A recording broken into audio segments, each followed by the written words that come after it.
Good morning, YouTube. I'm a little perplexed this morning. My usual routine, going through all my comments and a comment that somebody had made, and then I responded on an old video. It must have got kicked into circulation about loneliness. And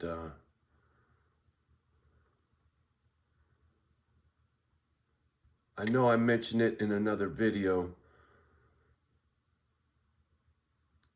but the comment this cat made about being lonely and ready to fuck off the world again because just can't handle people and the way they act, kind of thing, like me, right? That's what this person was commenting. And I was a little leery because the name on the comment, I think I've seen before, and I can't say for a fact if it's an alias to somebody else that likes to catfish, but I don't know, so I just try to not think about that shit. But as us sensitive folks, we tend to think too much. INFJ tend to think too much. Go figure, I fucking think too much. But anyway, we're going back and forth, and the person that made this comment said, hey, do you think I could live alone forever, right? And I was like, nah, it's not normal, right? It's not natural for us to be alone. I understand the whole Jeremiah Johnson thing, believe me. I really don't have a whole lot of use for people because they don't know how to treat each other, right? They don't know how to behave. They're not sensitive enough. You know, you bitches can tell me I'm too sensitive, but as far as I'm concerned, you motherfuckers need to work on your sensitivity as far as I'm concerned. But the person that made that comment this morning made a comment, and I've really been struggling with it. And because it's a legitimate question, asked me, you ever thought about seeing a shrink, right? Getting professional help. And when I was a little kid, one of the foster homes I was in, they sent me to a shrink because I was too quiet. I was way quiet. I didn't talk, right? Like a mute.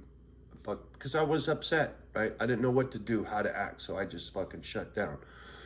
And then I went and saw this shrink, Dr. Von Hertzen.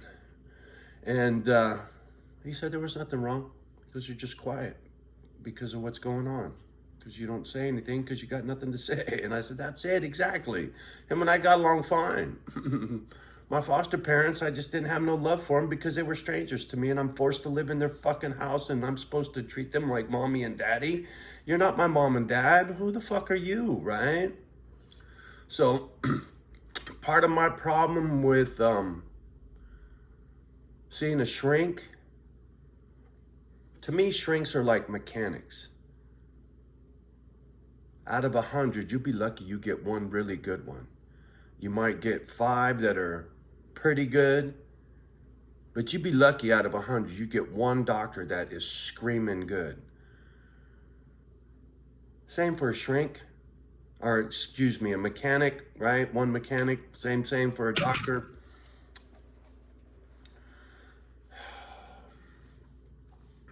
Just because you learn something out of a book, don't make you fucking smart. Just because you were taught something in college doesn't mean it applies to me, right? Being this sensitive motherfucker that I am, it is different than being a sensitive cat that had a normal life, right? Now, if I had a normal mom and dad, one house, one home, one school, one normal fucking shit, and was a sensitive cat, my problems in my life would be way different, right?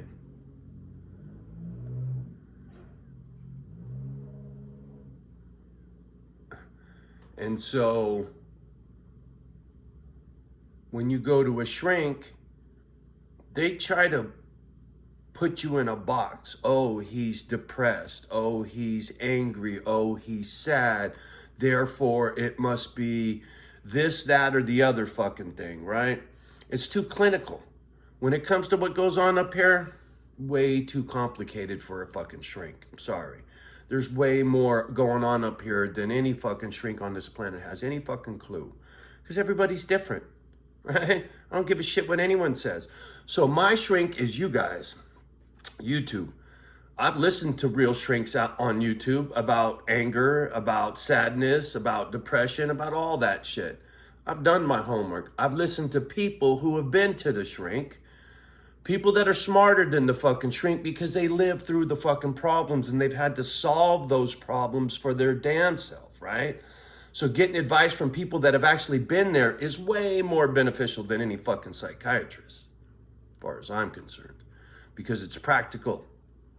You know, you got to be discerning in who you listen to, because some of the people that have been through shit are broken, right? And therefore their information is skewed because they haven't figured it out yet. I got a lot to figure out. I'm a long way from fucking being fixed, that's for sure. One of the last things my daughter told me was, until you get professional help, I'll never talk to you, is what she told me. Well, kid, then I guess we're never going to speak because I'm not going to a shrink. They're counterproductive, right? They want to put you in a box and say, oh, take this pill and do this. I've seen too many motherfuckers get medicated, including my mother, because some shrink said, here, this pill is gonna fucking help you. No, you gotta face your fucking demons, you gotta know what's broken, and you gotta figure out what's really gonna fix it, right? Dave Dog, him and I talking about the yellow zone, staying in the yellow zone is some of the best advice I've gotten in years, right? Oversensitive cat gets triggered. Somebody says something, gets me mad. I need to sit in it. Like the lady said in the sensitive video, I need to close my eyes, cut out that stimulus of whatever the fuck I'm looking at, and be calm and be quiet and sit in it for a minute and breathe, and just, calm down, and now say something. It's not going to be yelling and screaming, fuck YouTube, I'm not making any more videos. It's going to be a whole different thing if I get a chance to calm down. Learned that off a video, right? I didn't need to go to a shrink. That's my point. A shrink is going to steer me in the wrong direction most of the time. Maybe I get the 1 in 100 and I get a shrink that's fucking dynamite. I would go to that shrink every fucking day if I could find one. But I got to go to 100 of them first. Fuck you, I ain't going through that. Instead, I come out here and I'll learn it for myself, right? I apply the things I learn. I'm not too stubborn to say I'm wrong. I'm not too stubborn to say I'm broken, right? Not too shy to say I'm fucking overly sensitive. I'll admit my shortcomings so that I can fix them, right?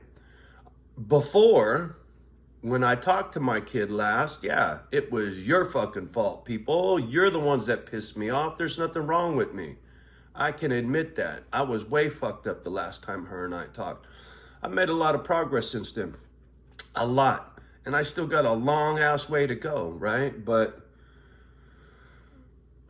there's your answer, homie. The long and the short about professional help. No, I won't go get none. If I could find one that was fucking dynamite, you're damn right I would. But I'm not putting myself through the bullshit of getting bad advice from a lousy shrink. I just won't do it. It's stupid. It's counterproductive. It'll hurt me more than it'll help me. Just my opinion. You asked, there's your answer. Oh, I don't like this coffee cup. I couldn't find my normal one.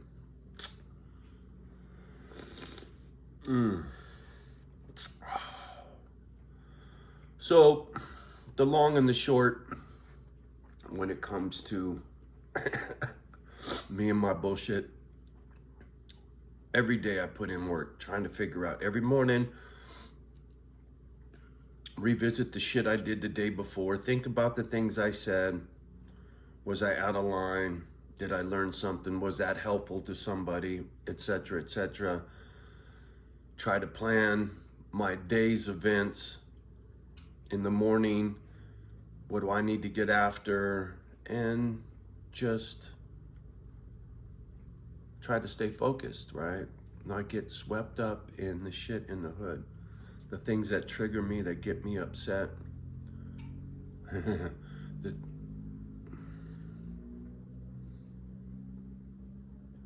yeah, it's fucking whatever. 4 or 5 o'clock in the fucking morning and somebody's out there taking laps, right? Anyway.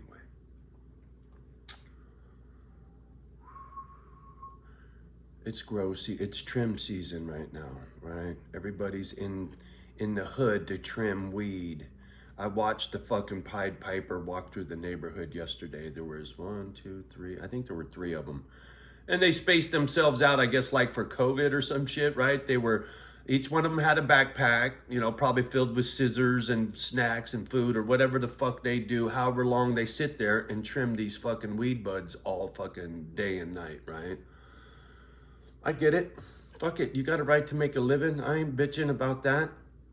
But some of these people are shady. Some of these people that grow weed are shady. Some of these people that grow weed snort crank and trim weed all fucking day. And they're spun. And if you know anybody that's spun, you know they're trouble. And I pay too close attention. Can't help it. It's my nature. That's how I managed to stay alive in the ghetto, right? Paying attention, keeping my mouth shut. Well, now I can't keep my mouth shut. This is my fucking house. Anyway, gotta try to be better with that whole anger thing, right? Don't be so sensitive, Johnny, to these fucking idiots out here when they're doing stupid shit. Don't pay no attention. Quit being the crotchety old man. Fuck around and be Clint Eastwood in Gran Torino for real, right? One of these motherfuckers will shoot me. It won't just be my temper running my mouth.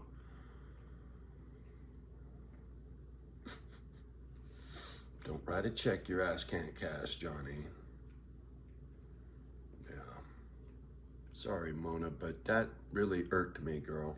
I don't mean to be fussing you, but shouldn't have said that. Just saying. It was poking the bear, right? Anyway. I'm gonna get off the gadget. Just wanted to touch on this right quick. Forever the work in progress, you know, and I'm not telling you not to go to a shrink. You know, if you can find someone to console and someone that helps you work out your demons, it's a good thing, man. It is. I don't care if it's your mom and your dad, your brother, sister, your best friend, your girlfriend, your boyfriend, your husband, your wife, whatever. I was my mom's shrink. A lot, right? A lot.